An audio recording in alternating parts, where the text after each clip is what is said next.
السلام علیکم every one. Hope so آپ سب بہت زیادہ ایکسائٹیڈ ہوں گے اپنے نیو کورس کو لے کے. اور آج ہم جو چیپٹر شروع کرنے جا رہے ہیں، اس چیپٹر کا نام ہے دا فائلم ایکائنوڈرمس. سب سے پہلے ہم اس کا شارٹ جنرل انٹروڈکشن پڑھیں گے. جنرل انٹروڈکشن میں ہم دیکھیں گے کہ اس کی جو ہے وہ لوکیشن کیا ہے، یعنی کہ یہ کون سے ایرا میں پایا جاتا تھا، اور جب اس کی جو ہے وہ پریزنس کب سے ہے اس دنیا میں، اور کتنے اینیملز جو ہیں وہ ایکسٹنکٹ ہو چکے ہیں اس فائلم کے، اور کتنے جو ہیں وہ اس کرۂ ارض پر ابھی بھی موجود ہیں، اور اس کی کتنی کلاسز ہیں.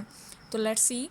سب سے پہلے ہے بتایا ہوا کہ پیلوزوئک ایرا میں آج سے 400 ملین سال پہلے ایکائنوڈرمس جو ہیں وہ موجود ہوتے تھے. اور جب آج سے 400 ملین سال پہلے اگر ہم پیلوزوئک ایرا میں جائیں تو ہمارے پاس اس کی جو ہے وہ 18 ٹوٹل کلاسز تھیں فائلم ایکائنوڈرمس کی، جس میں سے 12 جو ہیں وہ ایکسٹنکٹ ہو گئی ہیں، اور یہ صرف اور صرف ہمارے پاس 6 کلاسز جو ہیں وہ بچی ہیں. اور ان 6 کلاسز کے نام کیا ہیں؟ یہ بہت امپورٹنٹ ہے. اس کو آپ نے مائنڈ میں رکھنا ہے، اس کو یاد رکھنا ہے، اس کو بھولنا نہیں ہے. یہ MCQ میں آپ کے PPSC ایگزام میں، FPSC ایگزام میں آ سکتا ہے، اور اس کے علاوہ آپ کے پیپر میں بھی آ سکتا ہے اس سیمسٹر کے. سب سے پہلے کلاس ہمارے پاس ہے ایسٹرائیڈی. اس میں جو ہے وہ سی اسٹارز آتے ہیں. اس کے بعد ہے کلاس ہولوتھیورائیڈیا، اس میں سی کوکمبرز آتے ہیں. اور اس کے بعد ہے کلاس اوفیکیورائیڈیا، اس میں برٹل سٹارز آتے ہیں. کلاس کریونوائیڈیا میں سی لیلیز آتی ہیں، اور کلاس ایکائنوائیڈیا میں سی ڈالرز آتے ہیں. اور کلاس کنسنٹرک سائیکلوائیڈیا میں سی ڈیزیز آتے ہیں. تو یہ تھا جنرل انٹروڈکشن فائلم ایکائنوڈرمس کا. اب ہم اس کی جنرل کریکٹرسٹکس دیکھ لیتے ہیں کہ اس کی جنرل کریکٹرسٹکس کیا ہیں فائلم ایکائنوڈرمس کی. اس کی جنرل کریکٹرسٹکس میں سب سے پہلے تو فائلم ایکائنوڈرمس جو ہے اس میں جو ہے وہ ہمارے ذہن میں آنا چاہیے یہ سی اسٹارز کا، سب سے پہلے کہ یہ سی اسٹارز کا فائلم ہے، جس میں سی اسٹار، سی ڈیزیز، سی لیلیز، اور جو ہے وہ سی کوکمبرز وغیرہ پائے جاتے ہیں. تو جنرل کریکٹرسٹکس میں ہم دیکھتے ہیں کہ کلاس ایکائنوڈرمس ہے فالوئنگ جنرل کریکٹرسٹکس. جو اس میں کیا ہوگا کہ سب سے پہلے ہم بات کریں گے سیمیٹری کی. اس میں جو ایڈلٹ آرگنزم ہوتا ہے فائلم ایکائنوڈرم کا، اس کی جو سیمیٹری ہے وہ پینٹا ریڈیل سیمیٹری ہوتی ہے، اور جو لارول سٹیج میں اینیمل ہوتا ہے اس کی جو ہے وہ بائیلیٹرل سیمیٹری ہوتی ہے. یعنی اللہ تعالیٰ نے یہ کس طرح کی اللہ تعالیٰ کی قدرت ہے کہ جب وہ لارول فارم میں ہوگا تو وہ بائیلیٹرل سیمیٹری ہوگی اس آرگنزم کی، یعنی اس کو 2 ایکول حصوں میں جو ہے وہ ہم ڈیوائڈ کر سکتے ہیں. لیکن جب وہ ایڈلٹ ہو جائے گا تو پینٹا ریڈیل سیمیٹری ہو جائے گی، یعنی کہ ہم اس کو جو ہے وہ 5 ایکول پارٹس میں along دا ریڈیس جو ہے وہ ڈیوائڈ کر سکتے ہیں.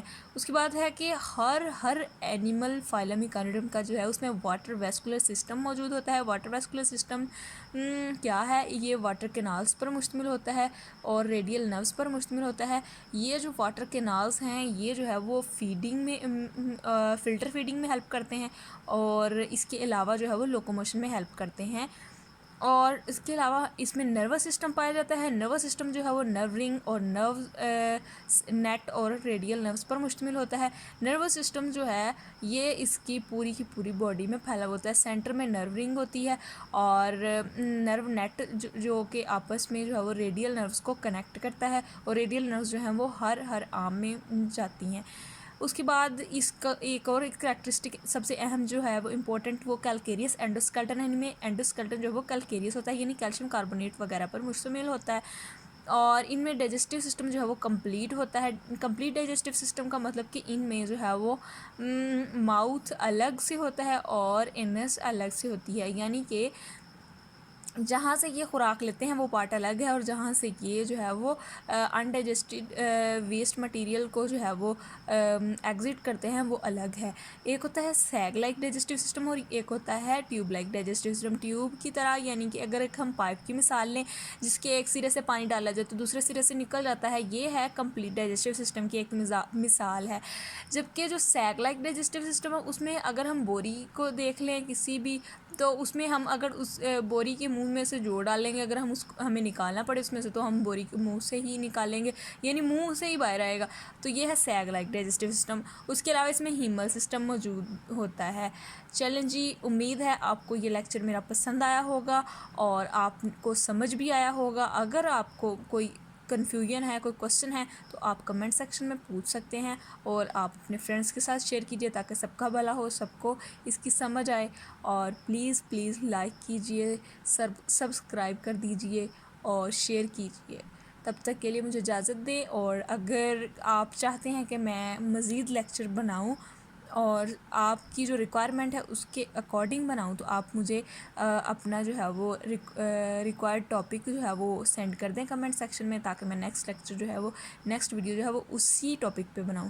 تب تک کے لیے اجازت دیجیے. اپنا بہت سارا خیال رکھیں، بہت دھیان سے پڑھیں، بہت محنت کریں. یہ آپ کا گولڈن پیریڈ ہے، اس کو آپ لوگوں نے لوز نہیں کرنا.